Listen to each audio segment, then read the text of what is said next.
ஐயா வாழ்க வளமுடன். வாழ்க வளமுடன்.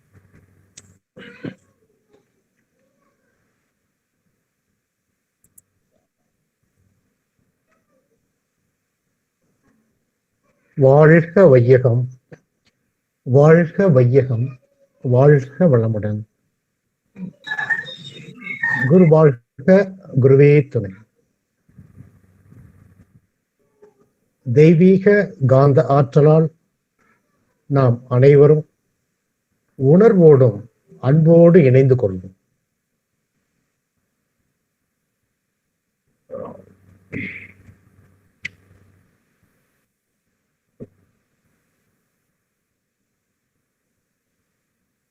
மனித குலம் உய்ய தன்னை அர்ப்பணித்துக் கொண்ட ஞானிகள், சித்தர்கள், அறிஞர் பெருமக்கள் அனைவரையும் நன்றி உணர்வோடு நினைவு கொள்வோம்.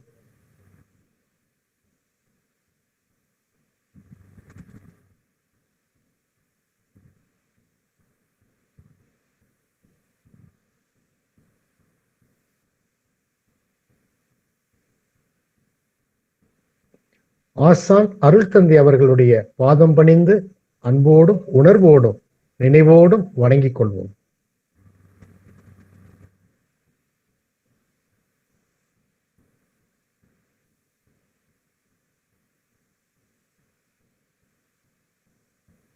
வேதாத்திரியத்தை உணர்வோடு உலகெங்கும் கொண்டு செல்லும் ஆசிரியர் பெருமக்களுக்கு நன்றி செலுத்திக் கொள்வோம்.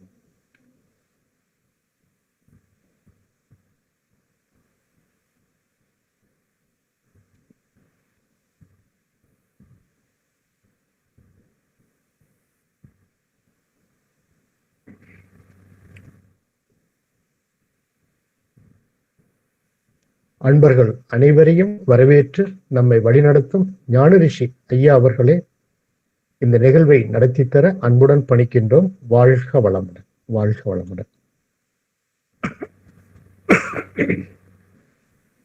வாழ்க வளமுடன். வாழ்க வையகம், வாழ்க வையகம், வாழ்க வளம்.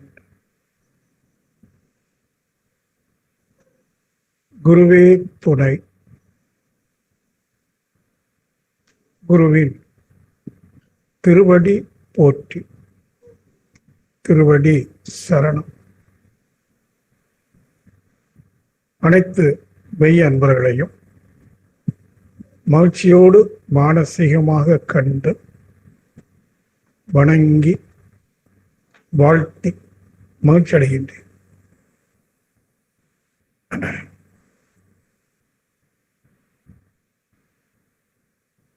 நீங்கள் எல்லோருமே ஆழ்ந்து தவமாற்றிக் கொண்டிருக்கின்றீர்கள் என்று அறியும் போது மிக்க மகிழ்ச்சி. தவம் ஒரு நல்லதொரு ஊடகம் நமது உண்மையை உணர்வதற்கு, நம்மை நாம் இறைவனாக காண்பதற்கு தவம்.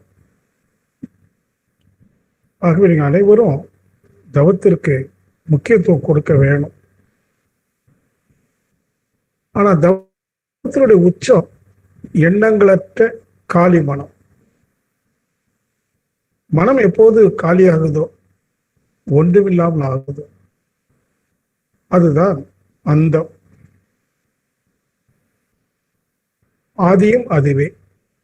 இந்த ரெண்டுக்கும் இடையில ஆதிக்கும் அந்தத்திற்கும் இடையில இந்த எண்ணங்கள் தான் ஒரு திரைச்சீலை போல மறைத்து கொண்டிருக்கும்.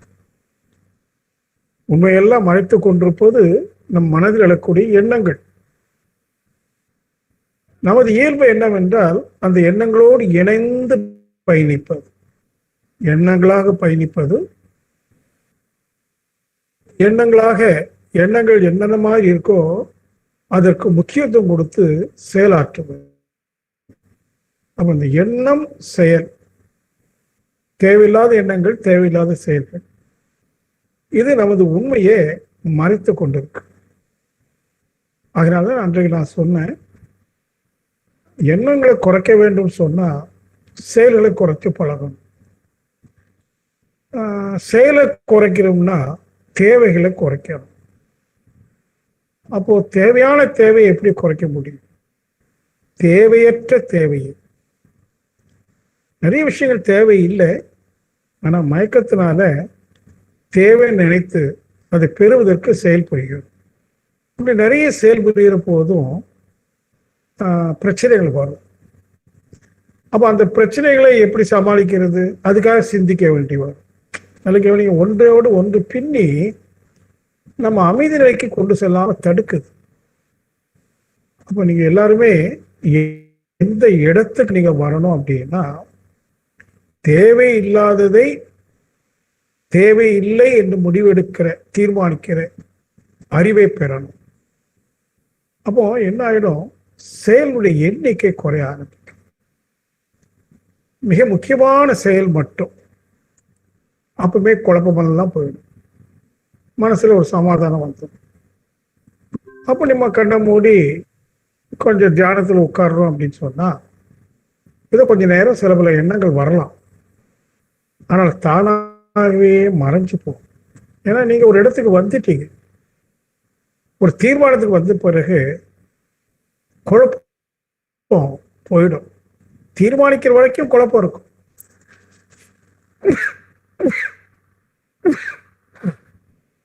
தீர்மானித்த பிறகு அந்த தீர்மானத்துல உறுதியாக இருந்து பழகினா அப்புறம் அமைதி, சாந்தம். இதெல்லாம் ஏன் சொல்றேன் அப்படின்னு கேட்டீங்கன்னா, இந்த நான்கிறது ஒரு அற்புதமான பொக்கிஷம். அது ஆதியினுடைய எழுச்சிதான் நான். ஆனா அந்த நான் எண்ணங்கள்ல சிக்கி இருக்கு. நான்கிறதையே இழந்து எண்ணங்களை சிக்கி, எண்ணங்கள் இப்போது நானாக இருக்கு. நம்ம ஒவ்வொருவருமே சிக்கியிருக்கோம். எதுல சிக்கியிருக்கோம்? எண்ணங்களை சிக்கிட்டோம். அப்ப இந்த நான்கிற உணர்வை இழந்துட்டோம். அப்படிதானே பாருங்க. நம்ம ஒவ்வொருவரும் இந்த நான்கிற உணர்வு இழந்து எண்ணங்களாக மாறிட்டோம். அது ஒரு கன்வர்ஷனல் ஸ்டேட் ஆஃப் மைண்ட் என்று சொல்லலாம். ஸ்டேட் ஆஃப் செல்ஃப், ஒரு கன்வர்ஷனல் ஸ்டேட். எப்போதுமே காலை விழித்திருந்து இரவு தூங்குற வரைக்கும் எண்ணங்கள் வந்துகிட்டே இருக்கு, நம்ம அது பின்னாடி போயிட்டே இருக்கோம். அப்படி அது பின்னாடியே கூட போய் போய் எங்கெங்கோ போயிட்டோமா, இந்த நான்கிற தன் உணர்வை இழந்துட்டோம். நம்முடைய முயற்சி என்னன்னா, அந்த நான்கிற உணர்வுக்கு வர. நான் இருக்கிறேன், யார்கிட்ட கேட்டாலும் இருக்கிறியாப்பா? இருக்கிறேன். அந்த இருக்கிறேங்கிறதோட நிறுத்திக்கிடணும். அந்த அளவுக்கு ஒரு பழக்கம். இருக்கிறேன், என்னவாக இருக்கிறேன் அது வேண்டாம், இருக்கிறேன். That's all. என்னவாக இருக்கிறேன், என்னவாக ஆகணும் நினைக்கிறோமா? பீயிங், நான் அவங்கள மாதிரி ஆகணும். இப்பவே நான் நானாக இல்லாம என்னென்னவோ ஆயிட்டு இருக்கிறேன், இன்னும் என்னென்னவோ ஆயிட்டு இருக்குன்னு நினைக்கிறேன். அப்ப என்னாச்சு? அந்த நான்கிற மையப்புள்ளியிலிருந்து எங்கோ போயிட்டோம், வெகு தூரம் போயிட்டோம். அதுதான் எல்லாத்துக்கும் துன்பத்துக்கும் காரணம். அதுதான். இது ஒரு பெரிய அறியாமை. நீங்க அட்லீஸ்ட் ஃபியூ செகண்ட் கண்ணை மூடணும்னு கூட அவசியம் இல்லை. ஆனா அந்த தன் உணர்விலேயே இருந்து போனாங்க. நான் ஆள் மனசை சொல்லி விடுங்க, நான். அது கூட கண்ணியாகக்கூடாது. இது ஒரு டெக்னிக். நான், அது நான் ஒரு ஃபுல் ஸ்டாப். ரொம்ப நேரம் இருக்க முடியாது. ஏன்னா அந்த நான் பயங்கரமான விஷயம். அது உங்களை இழுக்கும். பரவாயில்ல, ஒரு ஃபியூ செகண்ட்ஸ், ஒரு 10 வினாடி 20 வினாடி பழகிட்டே வாங்க. ஒரு கட்டம் வரும், அந்த நான்கிறது அப்படியே நின்று. என்ன அர்த்தம்? ஸ்டில்னஸ். அந்த நான் அப்படியே நிற்கிது. நின்னா இருப்பு நிலை. இப்போ இருப்பு நிலை அடைகிறோமா? இருப்புனா என்ன? அசைவற்ற. இருப்புனா ஸ்டாட்டிக்னஸ். அந்த இடத்தை அடையும் போது, அசைவற்ற இடம் வரும்போது முழுமையாயிடும். எப்போ சிறுமை எப்போ முழுமைன்னா அலைந்தால் சிறுமை. ஏன்னா அலையும் போது அது வடிவம் எடுக்குது. ஏன்னா அலைக்கு ஒரு எல்லை உண்டு பாருங்க. ஆனா அசைவற்ற நிலைக்கு அது எல்லையற்ற நிலையாயிடும். எட்டர்னல் பீயிங் என்று சொல்ல ரொம்ப சிம்பிள். நீங்க புரிஞ்சுக்கிட்டீங்கன்னா போதும். மனம் அலையுது, சிறுமை அடையுது. ஏன்னா அலையும் போது எண்ணங்களுக்கு ஏற்றவாறு உருவம் எடுக்குது. இந்த நான்கிற மனசு இருக்க எண்ணங்களுக்கு ஏற்றவாறு உருவம் எடுக்குது. எவ்வளவு பெரிய உருவம் எடுத்தாலும் அது எல்லைக்கு உட்பட்டது. அப்போ அது சிறுமை. எப்போ இந்த நான் நிக்குதோ, இருப்பு நிலைக்கு வருதோ, இருப்பு நிலைன்னா அசைவற்ற நிலை. எப்போ அலையவில்லையோ அப்போ அது தன் எல்லையை இழந்து விடும், மாறாக முழுமையாக மாறிவிடும். இவ்வளவு சிம்பிள் பாருங்க. சிம்பிளா சொல்லித்தரேன், நீங்க புரிஞ்சுக்கிடணும். ஒரு உண்மையை புரிஞ்சுக்கிட்டீங்க. எப்போ மனம் நிக்குதோ அப்போ நான் முழுமையாயிடுவேன். ஒரு உண்மையை தெரிஞ்சுக்கிட்டேன். சரி, முழுமையில என்ன இருக்கு? முழுமையாயிட்டா மனம் நிறைவாயிடுமே. இன்னைக்கு எவ்வளவோ சொத்து பொத்துலாம் இருந்தாலும் வாழ்ந்து பார்த்தாலும் மனசுல ஒரு நிறைவு வரலையே. வராது. வரலேன்னு யாரும் ஏங்க வேண்டாம், வராது. ஏன்னா மனம் என்பது greater than the greatest universe. மனம் அதனுடைய கொள்ளளவு, volume is greater than the greatest universe. மிகப்பெரிய பிரபஞ்சத்தை விட பெருசு. அதான் நான். அந்த மனம் நான் என்பவன் மிகப்பெரியவன். ஆனா அதை உணராம இருக்கிறோம். எப்படி உணருது? கொஞ்ச நேரம் நீங்க என்ன பண்ணுங்க, அட்வில் சும்மா ஜஸ்ட் அப்படியே கண்ணை திறந்தோ கண்ணை மூடியோ அப்படி இருக்க முடியும். நீங்க கொஞ்சம் மைண்டா இருக்கும். அப்படி இருந்துட்டு கவனிங்க. எண்ணங்கள் இல்லாத காலிமன் கவனிச்சீங்கன்னா கொஞ்சம் உங்களுக்கு தெரியும், இது எங்கேயோ முழுமையா இருக்கு. இப்படி இருந்து பழக பழக மற்ற தியானங்கள் எல்லாம் ஒரு பக்கம் இருக்கட்டும், அந்த தியானம் இதுக்கு ஹெல்ப்ஃபுல்லா இருக்கும். ஏன்னா ஆக்கினை துரியம்னு சொல்லும் போது நாம முயற்சி எடுத்து ஒரு கான்சன்ட்ரேஷன் கொடுக்குறோமா இல்லையா? கான்சன்ட்ரேட் பண்ணி பழகிறோமா இல்லையா? அது தியானம் அல்ல, அது ஒருமுகப்படுத்தல், அதுக்குரிய முயற்சி, கான்சென்ட்ரேஷன். ஏன்னா ஏற்கனவே மனம் டைவர்ஷன், ரிஃப்ராக்ஷன் அப்படிதான் இருக்கும். அந்த ரிஃப்ராக்டிவ் மைண்டை புருவ மத்தியில உச்சியில கவனிக்கிற போது அதை கான்சென்ட்ரேட்டிவ் மைண்டா மாற்றும். கூர்மையான ஒருமுகப்பட்ட மனமா மாத்தி பழகிறோம். அந்த பழக்கம் இதுக்கு உதவும். எதுக்கு? மனமே நெல் அப்படின்னு அது உடனே கேட்கும். ஃபியூ செகண்டாவது கேட்கும். அந்த மனம் நிற்கிற போது என்ன அர்த்தம்? எண்ணங்கள் இல்லாத போது. அது எப்படி இருக்குன்னு நீங்க கவனிச்சு பழகுனீங்கன்னா பழக பழக நிச்சயமா ஒரு மாசம் 2 மாசம் உள்ள அது 1 நிமிஷம் 2 நிமிஷம் அந்த கால அளவு கூட அந்த அசைவற்ற நிலையை அடைய முழுமை என்பதின் பொருள் உணர்வுக்கு எட்டும். முழுமை, அந்த முழுமை எட்ட அது ஒரு அனுபவத்தை கொடுக்கும். அந்த அனுபவம் ஒரு தெளிவை கொடுக்கும்.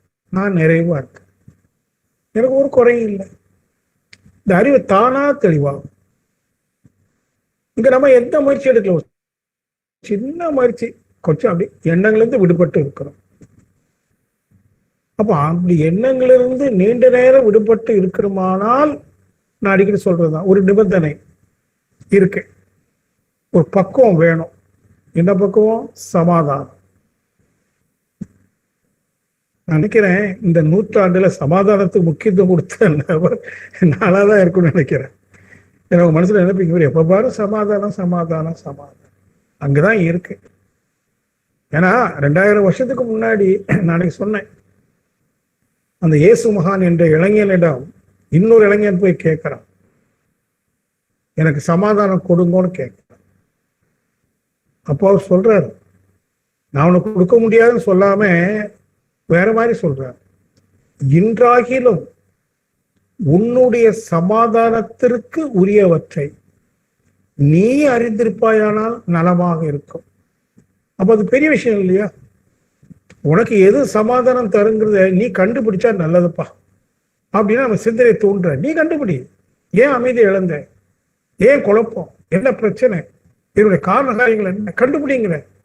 கண்டுபிடிச்சோன்னு வைங்க, சமாதானத்துக்கு வழி தெரிஞ்சு போய் ஓ திஸ் மேட்ச் அப்படின்னுலேருந்து அவங்ககிட்ட பேச வேண்டாம், ஒதுக்கிப்போம், சமாதானம் வந்துடும். இனி தேவையில்லாம அது இதுவும் பேச வேண்டாம், அடுத்த விஷயத்தை தலையிட வேண்டாம். சொல்லும், உங்க மனசு சொல்லும் உங்கள்கிட்ட. ஏன் அமைதி எழுந்தீங்க இன்னைக்கு? ஏன் கோபம் வந்தது? காரணத்தை கண்டுபிடிக்க சமாதானத்துக்கு ஒரு வழியை நீங்கள் கண்டுபிடிக்கின்றீர்கள். இப்போ வழி தெரிஞ்சு போச்சு, பயணிக்க வேண்டியதுதானே. அந்த மாதிரி. அதனால்தான் அதுக்கு நான் ரொம்ப முக்கியத்துவம் கொடுக்குறேன். எனக்கும் நான் முக்கியத்துவம் கொடுக்குறேன். எங்கேயாவது ஒரு சின்ன மனசுல ஒரு எமோஷன், ஒரு டென்ஷன், ஒரு ஃப்ரஸ்ட்ரேஷன் வரும்போது உடனே சமாதானத்துக்கு வழி என்ன உடனே இப்போ பழகிட்டதுனால விதின் நோ மொமெண்ட் கிடைச்சிருது, தென் ஓகே. இப்படி நீங்க பகல்ல எங்கெங்கயோ போறீங்க, யாரையோ சந்திக்கிறீங்க, என்னெல்லாமோ டீலிங்ஸ் இருக்கு, சோ மெனி டீலிங்ஸ். அங்கெல்லாம் இந்த மாதிரி மெதுவா போ பழகிட்டீங்கன்னா, நான் சொன்ன பாருங்க, கொஞ்சம் கண்ணை மூடி சும்மா இருக்கு. அதுக்கு அர்த்தம் எண்ணங்கள்ல இருந்து விடுபடுவது. எண்ணங்கள் வந்ததுன்னா கண்டுக்காம விட்டுறது. அது லகுவா வரும். ஏன்னா பகல்ல நீங்க உங்க மனசை சமாதானப்படுத்தி பழகிட்டே வந்துட்டீங்களா, அப்ப அது சீக்கிரமா சமநிலை அடையக்கூடிய ஒரு தகுதி, ஒரு பக்குவம் அதுக்கு கிடைக்கும். How to balance this mind. இப்போ இம்பேலன்ஸ்டு மைண்ட், ஃபிளக்சுவேட்டட் மைண்ட். அப்படி பழகிட்டீங்கன்னா இதான் சூத்திரம். கண்ண முடி அப்படியே பழகி ஒரு நாள் நீண்ட நேரம் 5 minutes 10 minutes அப்படியே முழுமையில அத பரவச நிலைமா. பரம் என்றால் முழுமை, மிகப்பெருசு. அதன் வசம், பரவச நிலை. அதன் வசம் ஆகும்போது அது எக்ஸ்டசி என்று சொல்லுவாங்க. வார்த்தைகளை சொல்ல முடியாது, அவ்வளவு ஆனந்தம். அவ்வளவுதான். அதுக்கு பிறகு பாருங்க உங்க அறிவு எந்த அளவுக்கு தெளிவாகுது. அதுக்கு பிறகு நீங்க பார்க்கிற பார்வை, ஒவ்வொரு பொருளையும், ஒவ்வொரு ஜீவ இனங்களையும், சக மனிதர்களையும் நீங்க பார்க்கிற பார்வையில ஒரு வித்தியாசம் இருக்கும், ஒரு அன்பு இருக்கும். அடுத்தவங்களுக்கு புரியுதோ இல்லையோ, உங்களுக்கு. ஏன்னா உணர்ந்தவங்க நீங்க தானே, நான் தானே. உணராதவங்களுக்கு தெரியாது. ஆனா நமக்குள்ள ஒரு தெரியும், அந்த இடத்துக்கு வரணும், வந்தா நல்லா இருக்கு. இந்த பிறவினுடைய பயனை தான். நீங்க கொஞ்சம் வித்தியாசமெல்லாம் நினைச்சு பாருங்களேன். தோற்ற ரகசியத்தை பற்றி நினைச்சு பாருங்க. எவ்வளவு தோற்றங்கள், எத்தனை கோடி கோடி நட்சத்திரங்கள். நம்ம நட்சத்திரம் சூரியன், சூரியனை சுற்றி எத்தனை கோள்கள், அதுல நமது பூமி. இந்த பூமியில எவ்வளவு மலை, கடல், காடு, பூமிக்குள்ள என்னென்னமோ பொக்கிஷம், கடல்ல எவ்வளவு பொக்கிஷம். இவ்வளவு பொக்கிஷத்தை வச்சு இந்த பூமி லகுவா தன்னைத்தானே சுத்திட்டு அப்படின்னா ஓடுதே, ஒண்ணுமே நமக்கு தெரியலையே. இவ்வளவு தோற்றங்கள், இயக்கங்கள், விளைவுகள், எத்தனை ஜீவ இனங்கள், ஓரறி முதல் ஆறறி படுத்த மனித வாழ்க்கை, கோடி கோடி கோடிக்கணக்கான ஜீவ இனங்கள், நான் உட்பட. இதெல்லாம் எப்படி, யார் பண்ணாங்க, எதுக்காக பண்ணாங்க?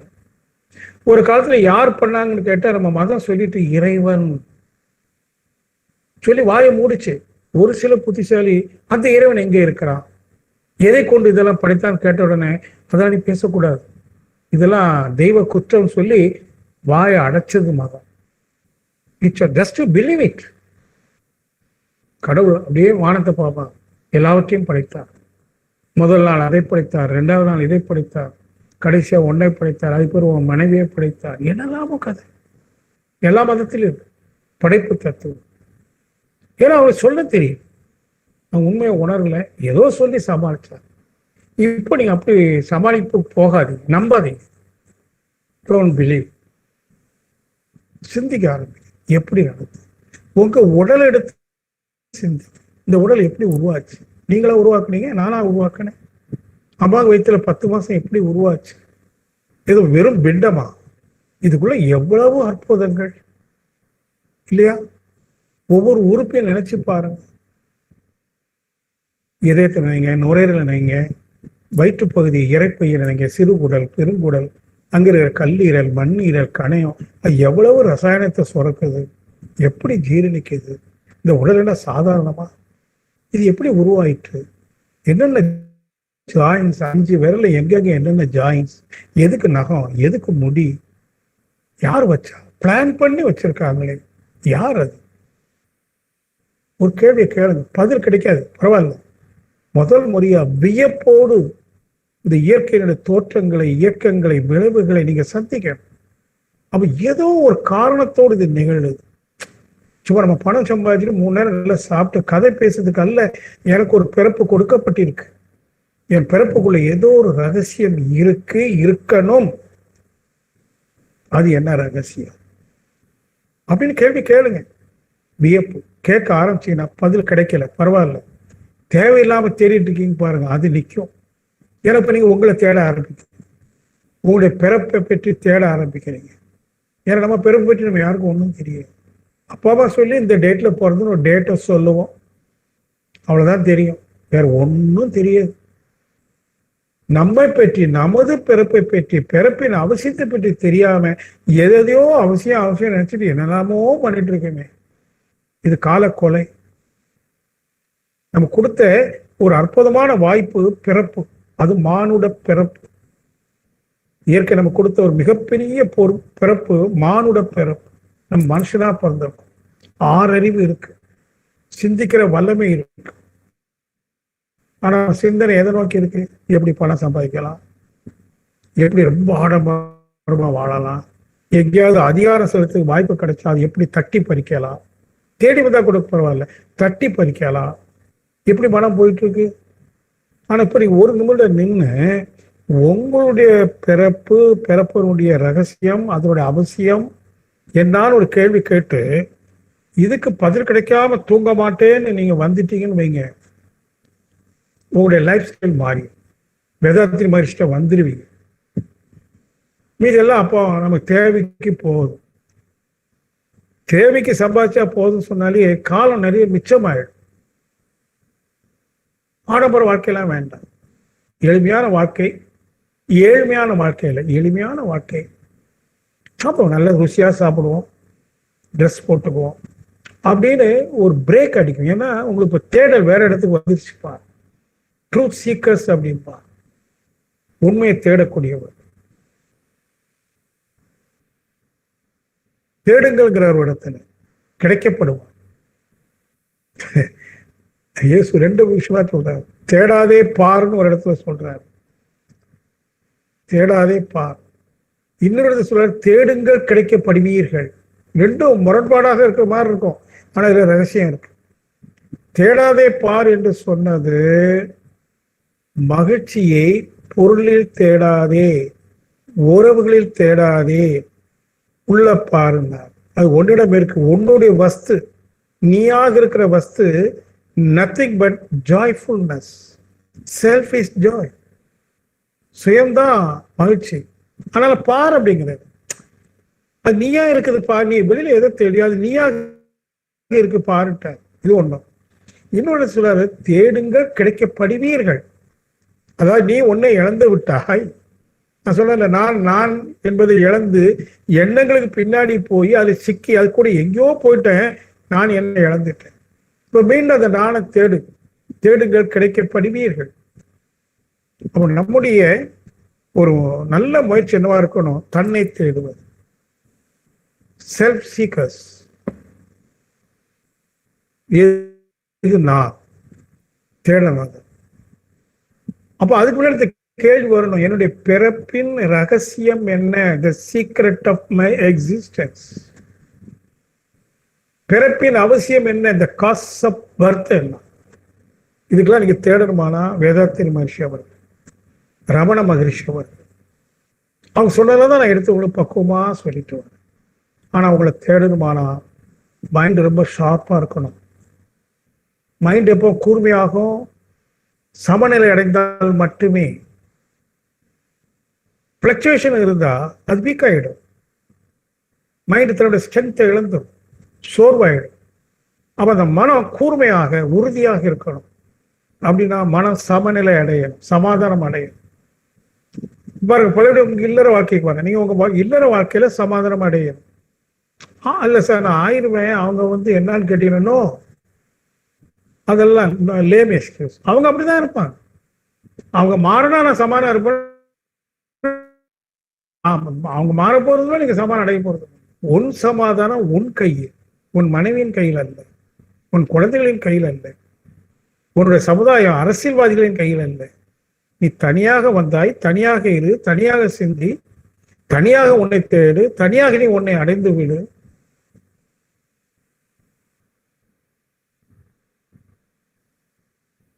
அப்போ நீங்க, நான் நிறைய சொல்லிட்டே தான் இருக்கேன், சொன்னதே நீங்க இன்னிலிருந்து திருப்பியே சொல்றேன்.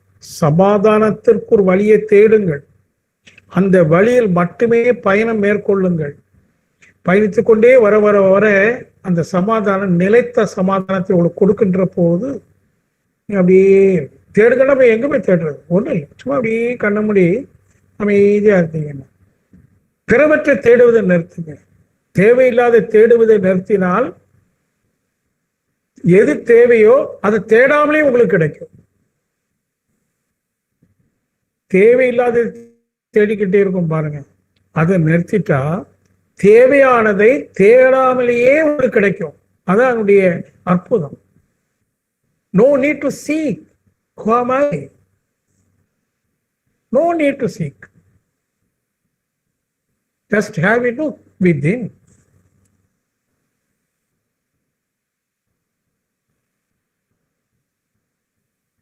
நீங்க பெரிய முயற்சி வேற ஒன்றும் எடுக்க வேண்டாங்க. அந்த யோகா, இந்த யோகா, அந்த தியானம், இந்த தியானம், அவர் அப்படி ஒன்று சொன்னார், இவர் இப்படி ஒன்று சொன்னார், விபாசன யோகம் போனேன், அங்கே போனேன், 15 நாள் தவம் இருந்தேன், பட்னி கிடந்தேன், அப்பா அம்மா, நான்சென்ஸ் அத்தனை. Yes, it is mere nonsense. ஏன் அப்படி சொல்றேன்னா, நிறைய இடத்துக்கு போய் நிறைய முயற்சி எடுத்தீங்கன்னா கிடைக்காது.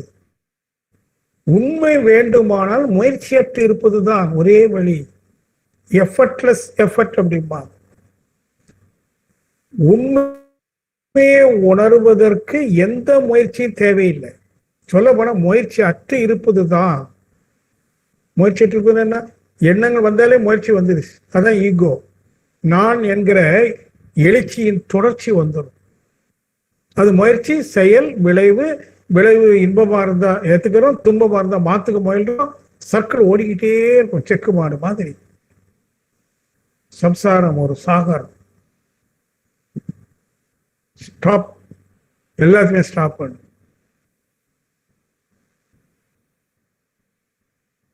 எல்லாத்தையும் ஸ்டாப் பண்ணு. அன்றாட கடமை அவசியம். தொழில், குடும்பம், அன்றாட கடமை, நித்திய கடமை. தேவையில்லாதெல்லாம் தேவை இல்லைன்னு புரிஞ்சுக்கிற தெளிவான அறிவு. தென் அதை தேடாதீங்க.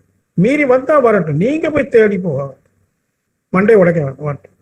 அப்ப என்ன ஆயிரும்? ஃபர்ஸ்ட் இல்லை, நீங்க ஒரு பாயிண்ட்டுக்கு வர்றீங்க, ஒரு ரிலாக்ஸ்டு மைண்டுக்கு வர்றீங்க. ஏன்னா உங்களுக்கு தெரிஞ்சு போச்சு, அது தேவையில்லை, லீவ் இட், பரவாயில்ல,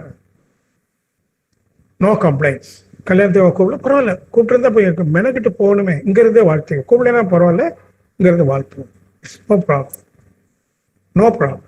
மைண்டுக்குள்ள என்ன வருது? நோ ப்ராப்ளம், பிரச்சனை ஒண்ணும் இல்லை, லீவ் இட். மனசு எவ்வளவு கூல் ஆகுது பாருங்க. ஆமாதானே? உங்களை நீங்க பக்குவப்படுத்தி விடுங்க, லீவ் இட். சாப்பிட்டியா? ஆமா. பசி ஆறிட்டு அமைச்சு போயிரு.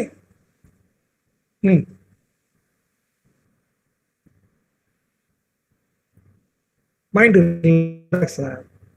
இப்போ அப்படி கண்ணை மூடி, நான் சொல்ல ஒன்றும் பண்ணல, கண்ணை மூடுங்க, ஃபியூ செகண்ட்ஸ், சின்ன முயற்சி பாருங்க. அதான் எஃபர்ட்லெஸ் எஃபர்ட்னு. முயற்சி அன்று இருப்பதற்காக ஒரு முயற்சி எடுக்க வேண்டியது. ஒரு நூல் இழை போல சும்மா சரி, என்ன வந்துருச்சு பரவாயில்ல, லைட்டாக கண்ணை தரீங்க, எண்ணம் போயிடும், பழமை மூடுங்க. இந்த ஹார்மோனியம் படிச்சு நீங்க பார்த்துருப்பீங்க, இந்த இடது கையால காத்து அடிப்பாங்க, வலது கையில சாரி காம அந்த ஃபிகர்ஸ் போகணும். அங்கே காற்று அடிக்கும்போது ஃபிங்கர் ஓய்ந்துக்கும், ஃபிங்கர் போனால் காற்று அடிக்க நின்றும், சப்தம் வரும். இந்த டைப்ரைட்டிங் அடிக்கும்போது அப்படித்தான். இந்த ஃபிங்கர்ஸ் கோஆப்ரேட் பண்ண கஷ்டம். ஆனால் பழக பழக பார்த்தீங்கன்னா டேங்கப்பா. சைக்கிளில் கூட கை விட்டுட்டு ஓட்டுறோமா இல்லையா? சின்ன வயசுல எத்தனை முதல்ல அடி வாங்கணும். இப்போ 2 கையை விட்டுட்டு ஓட்டும், பாட்டு பாடிட்டு சைக்கிளில். எப்படி பழக பழக நீங்கள் என்ன பழகுறீங்க? இப்போ எண்ணங்களிலிருந்து விடுபட்டு இவ்வளோ நாள் எண்ணங்களை பின்னாடியே போன நாம எண்ணங்கள்லேருந்து கொஞ்சம் விடுபடுறோம், பழகிறோம். ஒரு 3 வினாடி சக்ஸஸ். ஏன்னா உங்களுக்கு கொஞ்சம் தெரிஞ்சு போச்சு விடுபடுங்க. இப்படியே நீங்கள் மொயிலுங்க, கம்பல்சரியாக செய்யணுங்க, கம்பல்சரியாக செய்யணும். பழகுனீங்கன்னா ஒரு நாள் வரும். புளியம் பழம், பழம் வேற தோடு வேற, பக்குவமாயிடுச்சு, பழுத்துருச்சு. அது காயாக இருக்கும்போது 2 ஒன்று, தோல் பகுதியும் சதை பகுதியும் 2 ஒன்று, பிரிக்கவே முடியாது. அது மாதிரி இப்போ நான்கிறது எண்ணங்களாக போயிடுச்சு. எண்ணங்களை சிக்கி எண்ணங்கள் தான் நான், எண்ணங்களின் தொகுப்பு ஒட்டமே மனம், அந்த மனம் தான் நான் நம்ம பேசியிருக்கோம். ஆனால் அப்படி இல்லை. பழத்தோடனே தெரியுது புளியம் பழம் வேற தோடு வேற. அது மாதிரி நான் வேற எண்ணங்கள் வேற, நான் வேறு எண்ணங்கள் வேறு. எப்போ தெரியும்? நீங்கள் அதாவது விடுபட்டு விடுபட்டு வர நாள் பழகி பழகி வரும்போது அந்த நான் மட்டும் நிற்கும். Only I exist without single thought. நான் மட்டும். அந்த நான் ஆதியும் அதுவே, அந்தமும் அதுவே. அந்த நான் சிறுமை அல்ல. அங்கதான் ரகசியம் வருது. நீங்க அந்த ரகசியத்தை பார்த்துட்டீங்க, நீங்க வேற ஆள். அதான் ஞானம், என்லைட்மெண்ட்.